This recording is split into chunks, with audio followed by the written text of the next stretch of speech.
Espero que te encuentres muy bien. Continuando con este curso de Física 2, que es electricidad y magnetismo, hoy vamos a hablar de energía almacenada en un capacitor.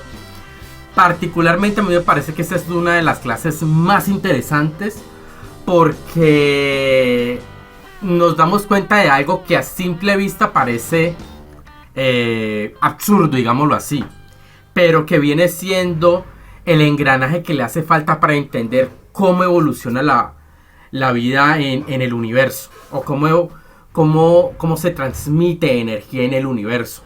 Entonces parece como una explicación bastante trascendental, algo como que tiene que ver un capacitor con la energía en el universo y todo ese rollo, pero nos vamos a dar cuenta de que aquí vamos a obtener unos resultados bastante fuertes y generales. Entonces, como siempre, aquí les dejo el icono del canal para que se suscriban, para que le den me gusta al video y lo compartan, porque estoy más que seguro que será de muchísima utilidad. Entonces, para analizar la energía almacenada en un capacitor, primero hay que tener en cuenta algunas cosas. Esto, como siempre, es un poco de abuso del lenguaje, porque aquí estoy hablando de energía almacenada en un capacitor. Realmente lo que quiero decir es energía potencial eléctrica almacenada en un capacitor. Pero como siempre, en los libros de texto normales comunes van a encontrar simplemente como energía almacenada en un capacitor. Para hacer este análisis, lo primero que vamos a hacer es considerar un capacitor de placas plano paralelas.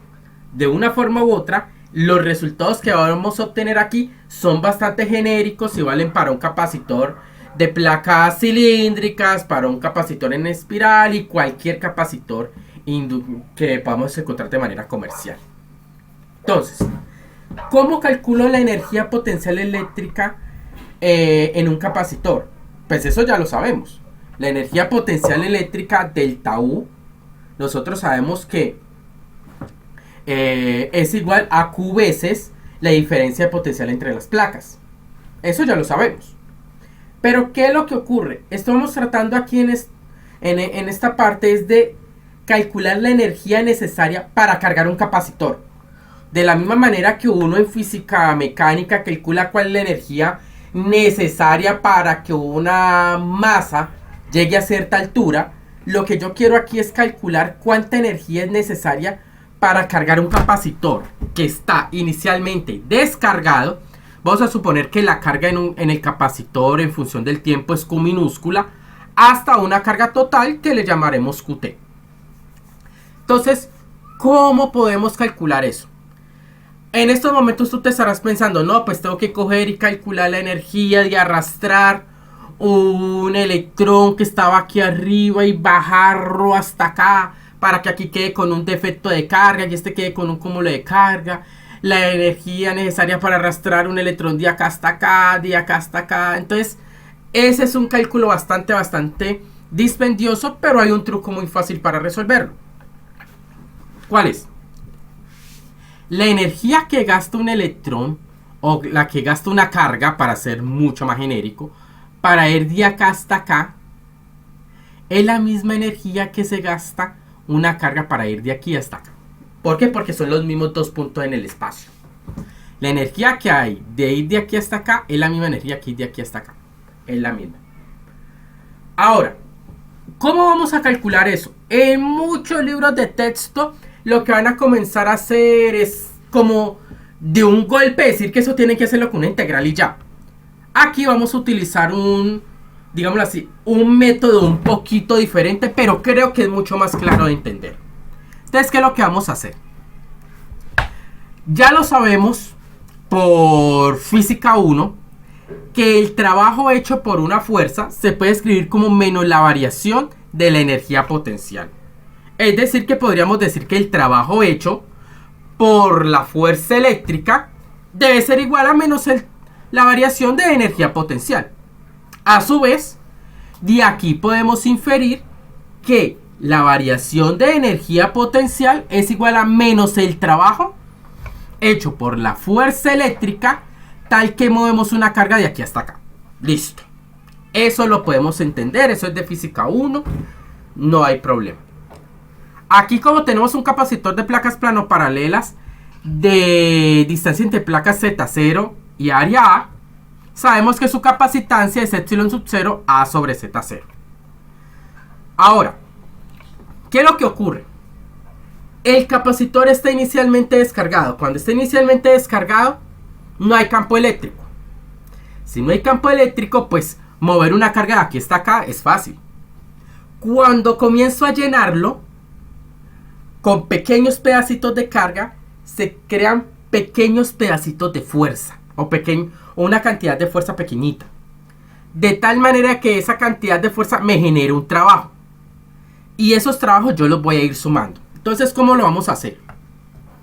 Aquí voy a considerar una cantidad pequeña de trabajo. Una cantidad pequeña de trabajo, bien pequeñita, debe ser igual a una fuerza que en este caso no es constante, es variable, va a ir cambiando.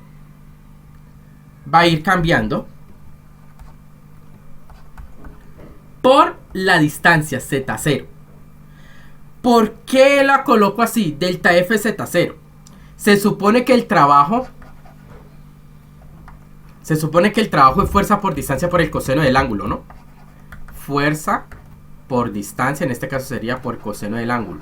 Pero quiero que se den cuenta de lo siguiente. En este caso, la fuerza eléctrica va a ir hacia abajo, porque me estoy imaginando que están subiendo cargas positivas. A pesar de que son electrones, todos nuestros cálculos son equivalentes si nos imaginamos que la corriente o el sistema va en sentido contrario. No tenemos ninguna pérdida de generalidad. Entonces la situación es esta. Si tenemos una carga positiva y queremos pensar cuál es el trabajo que se hace de aquí a acá, quiero que se den cuenta que la fuerza es constante en términos de Z.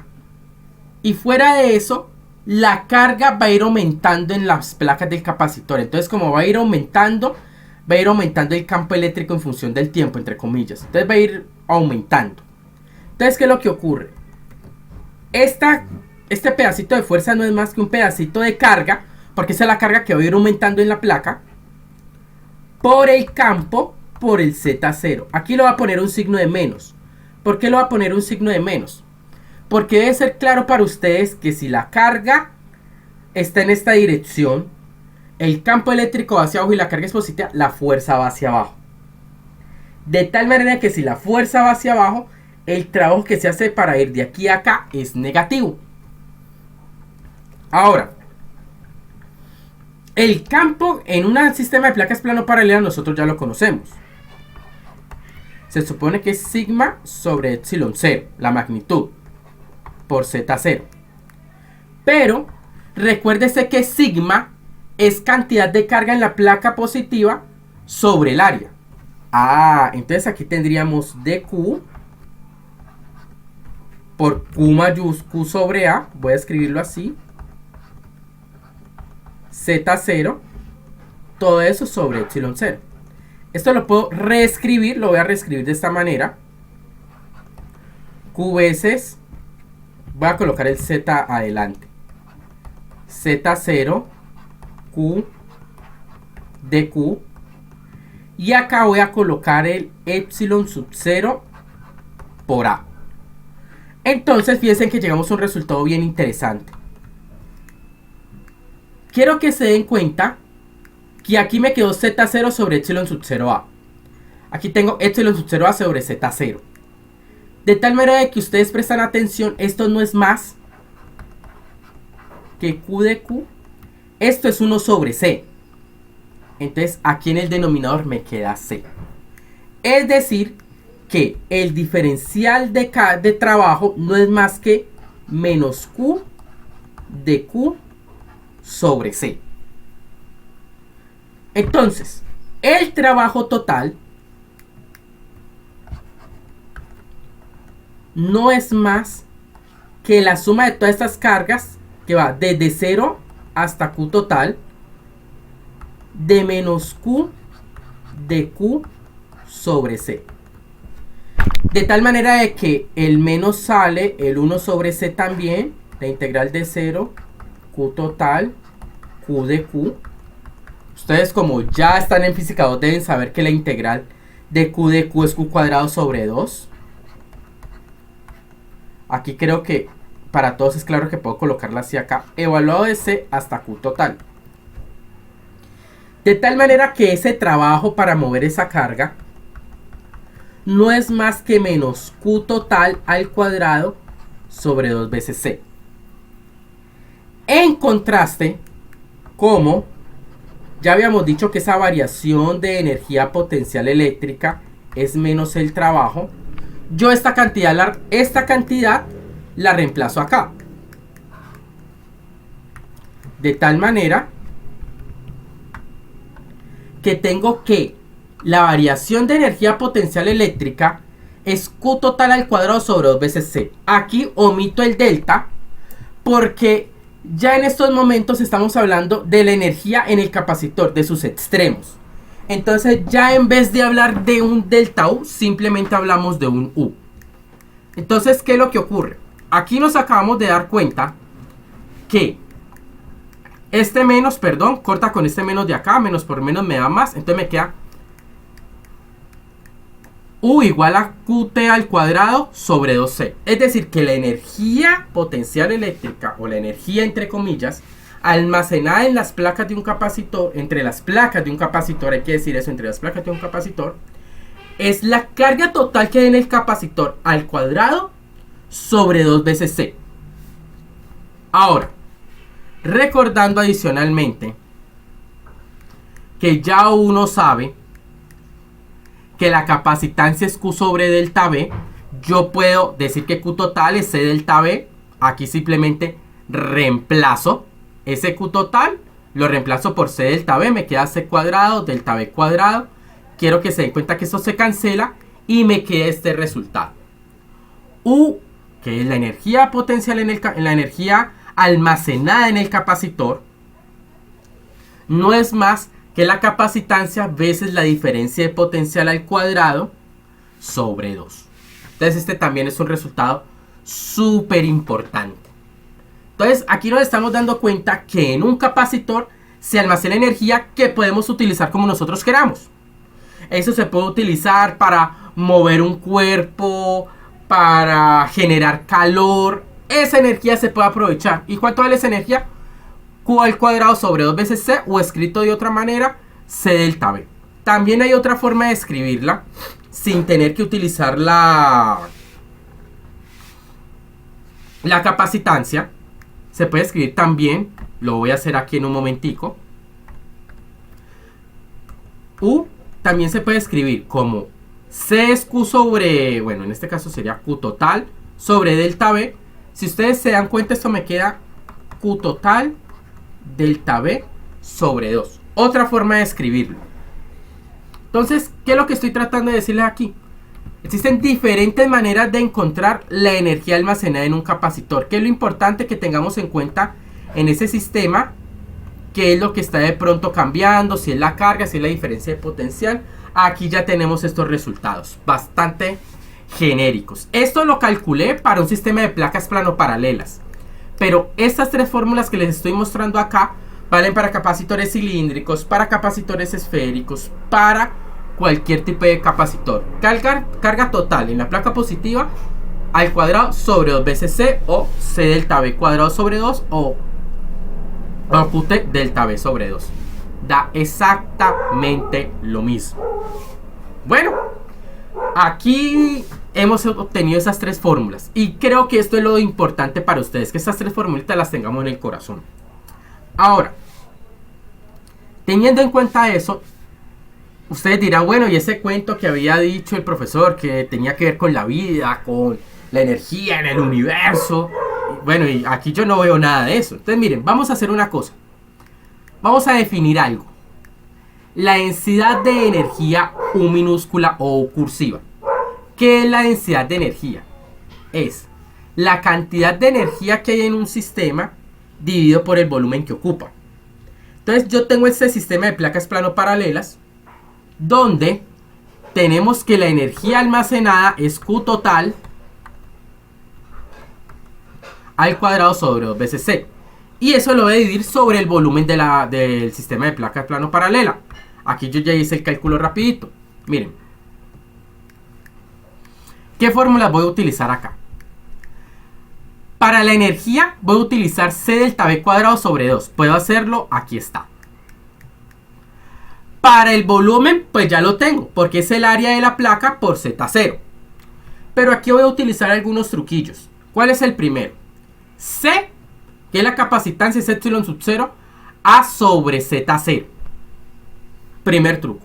2. Delta V, que es la diferencia de potencial entre las placas, se calcula fácil, ese resultado ya lo hemos obtenido varias veces. Esa diferencia de potencial entre la placa negativa y positiva es simplemente campo veces la distancia entre las placas. Es decir, Z0 al cuadrado. Entonces aquí este 2 baja y me queda el mismo AZ0. Quiero que se den cuenta que este Z0 con esta Z0 me da Z0 cuadrado. Cuando yo esto le doy al cuadrado me queda E cuadrado Z0 cuadrado. Quiero que se den cuenta que A se va con A, Z0 cuadrado se va con Z0 cuadrado. Y me queda que la densidad de energía se puede reescribir como epsilon sub 0 magnitud del campo eléctrico al cuadrado sobre 2. Esta fórmula, ¿para qué me sirve? Si eso es densidad de energía. Si eso es densidad de energía, pues simplemente calculo por volumen y tengo energía.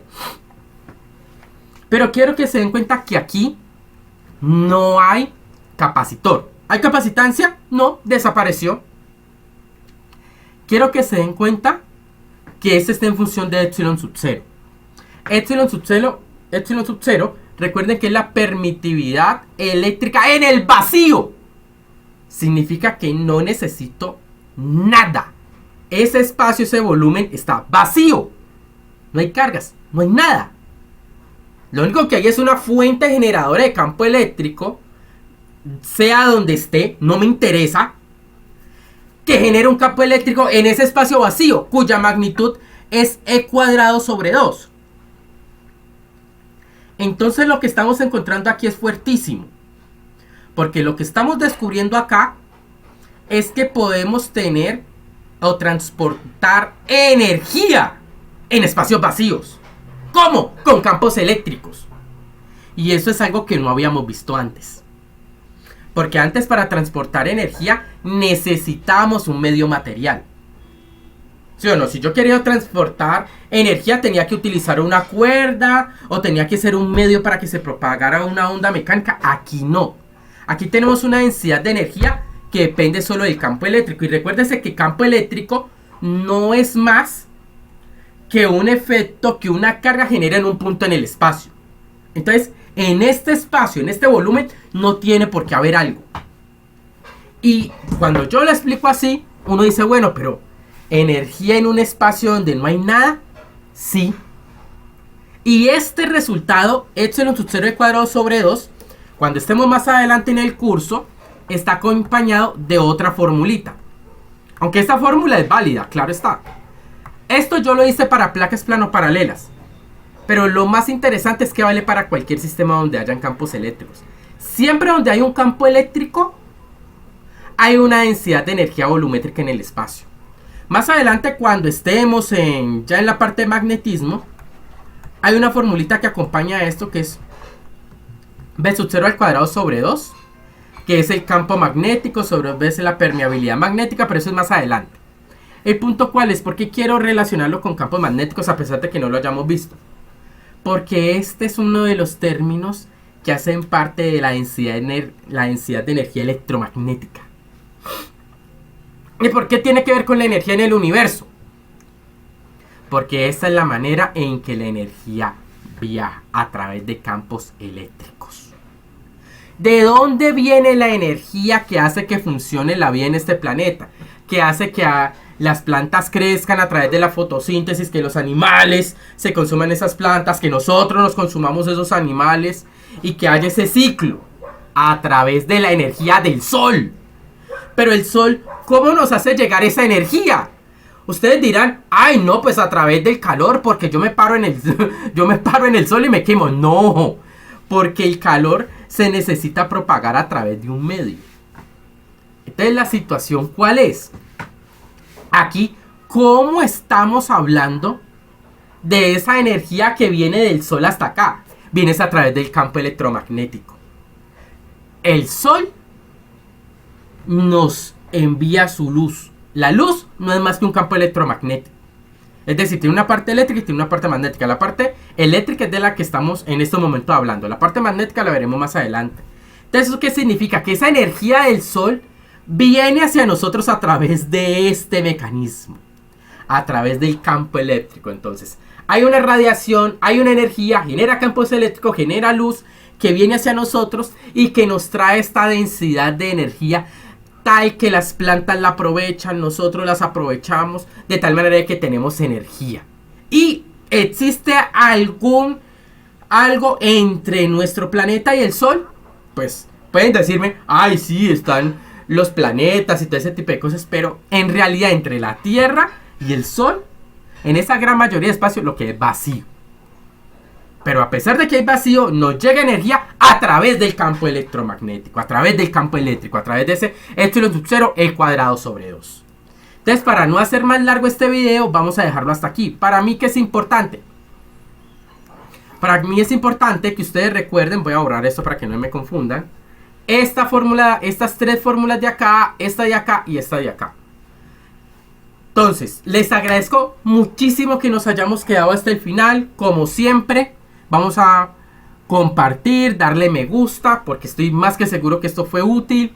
Y nos veremos en una próxima. Un abrazo y chao.